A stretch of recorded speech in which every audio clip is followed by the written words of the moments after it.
is beyond the scope and the purpose of this general exposition of the fundamentals verities of the faith. To define with accuracy and minuteness the features and to analyze exhaustively the nature of the relationship which, on the one hand, bind together these two fundamental organs of the will of Abdul-Baha and connect on the other, each of them, to the author of the faith and the center of his covenant, is a task which future generation will no doubt adequately fulfill. Page 147. So, according to Shoghi Effendi, he says, I have explained it, but not completely, he says. What's the relationship of Universal House of Justice to Universal House of Guardianship?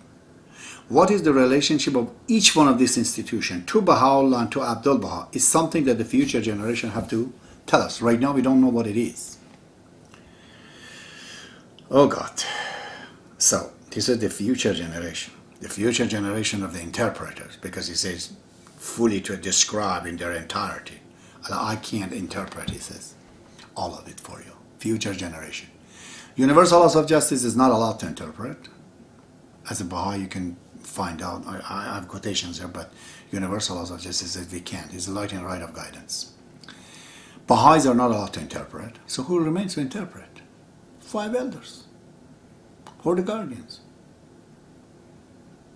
That's the answer. That's the future generation. So what's the relationship right now? We don't know what it is. The relationship of these two institutions is pretty simple. It's a symbiotic relationship. Universal House of Justice enact law, Universal House of Justice interpret. So, if Universal House of Justice wants to bring a law about something, he has to know what the faith says about that. Okay? So, they themselves can't say what the meaning is. They have to ask the institution of guardianship. Okay, what's your opinion about the smoking? Universal House of Guardianship works based on the principles of the religion has to be according to logic and science. Well, all the scientists in the world, and they say, okay, smoking is bad. But it's not a law. It's just the interpretation is there. Universal House of Justice will receive this. They put a seal and say, okay, it's forbidden or not. It's according, So it becomes a law. On the other hand, Universal House of Guardianship writes a book or wants to explain certain things.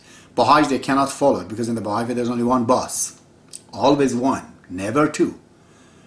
When Bab is in there, even Baha'u'llah is there, he's not saying, I am the one.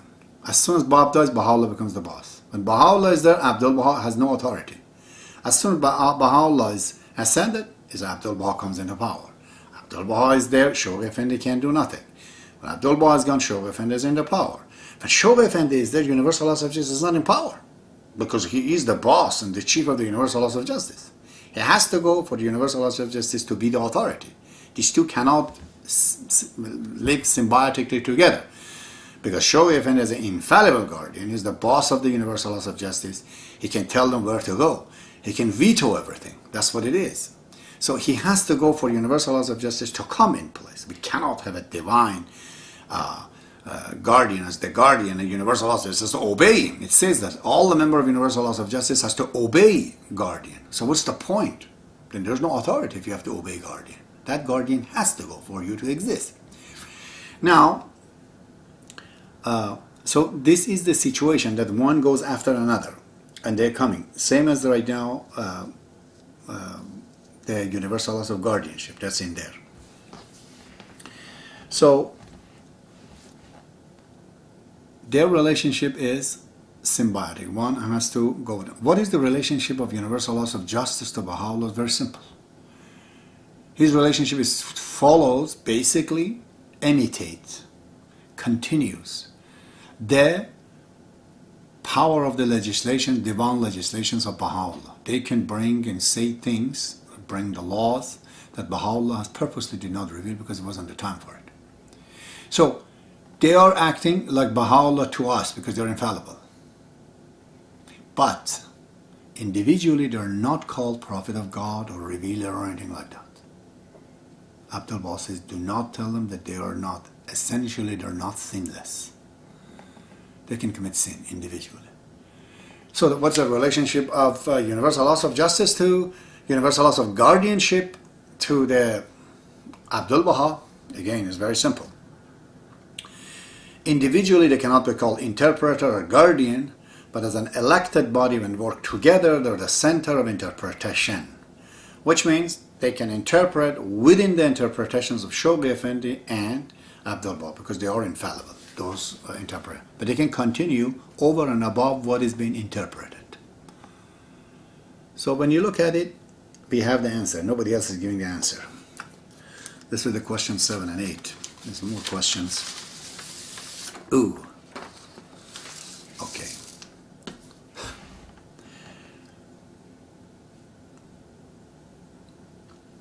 This is the part, I really didn't want to get into it, but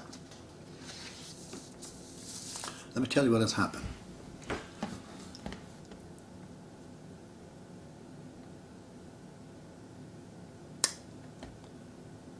Can these universal laws of justice, which we call them universal laws of justice, strictly speaking, it should be called International Spiritual Assembly, because it has not become the universal laws of justice. It cannot become unless there is a universal laws of guardianship together beside it, because we just read it for you. Without this institution, that is the institution of guardianship, the entire fabric of the faith is in peril. There is no faith without it. So, and is this a fact, or I'm just making things up? I'll give you a few examples. When I wrote a letter, I told them that I'm the elder of God. And basically, I wrote a letter to them based on the writing. They told me that you're misguided. We like the fact that in our letter they said that you are obedient to the universal laws of justice as an elder, you call yourself, but nevertheless you are misguided. I said, Mr. Ghadirian, who is the consular right here in Montreal, where am I misguided? Could you help me out to clarify with my misguidance? He sent a letter telling me that, Mr. Tamori, there are not 5 elders remaining. There's only 4 elders to be recognized. I said, is that why I'm misguided? He says, yeah, if you're an elder, you should know there are 4, not 5. And he wrote me a letter on 29th March 1995, page 4 of that. He says, in response to Mr. ... which means me, questions, as of the present day, 4 of the 24 elders to be recognized, to be identified. This is the exact letter in the bottom.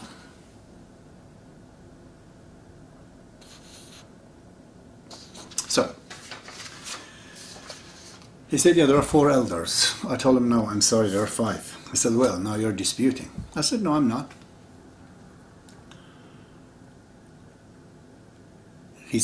The reason, you know that, I just read it for you, Bob is 1, 18 letters of the living 19, so there has to be 5 more to come. Why is it 4? They said, well, the person who built, the cousin of the Bob, who built the first Baha'i temple in Turkmenistan, in the city of, I think, Ashgabat, the first guy, his name is Vakil Dole, he was also identified as one of the elders. So Bob, 18 letters of the living, and this cousin of the Bob, Mr. Vakil Dole, they become 20. There are 24, 4 of them, 4 minus 12, there's only 4 then, not 5. And I told him that, so why then Shoghi Effendi says 5? They said, well, there is a reason. Why didn't he want to say that? He didn't want the people in the West to know that the builder of the first Baha'i temple is also an elder. There is a reason into this. Also, well, that is interpretation. You're trying to interpret the writing of Shoghi Effendi, which is 5. You're trying to say 5 means 4, because he purposely didn't want to say about this 5th one. What is the significance of that man to be known by the West as the builder of the first Baha'i temple? There's nothing important about that. This is discrimination Shoghi Effendi is making against the Baha'is in the West otherwise. Look at this, what you're saying. They said, well, there has to be 4, not 5. I said, well, brothers, my friend, you're making a mistake. Because One of the 19 letters of the living, one of them. There were few of them trembling, but one of them for sure became totally and joined the Antichrist. He joined Azal, who was the arch enemy of the Baha'u'llah. He poisoned Baha'u'llah. This fellow, his name is Hadi Ghazvini. Let's see. In a book, I've translated this, in a book called Asrarul Asar, ask the Persian Baha'i to tell you, page 355. He says to him, fear God, O thou who has joined partner with God, turned aside from his glory, repudiated his signs, thou hast taken Baal as thy Lord. And another place, in Asrar al-Asar, page 252, to the same man. It says, when thou seest the H, letter H, within the bracket, it stands for Hadi.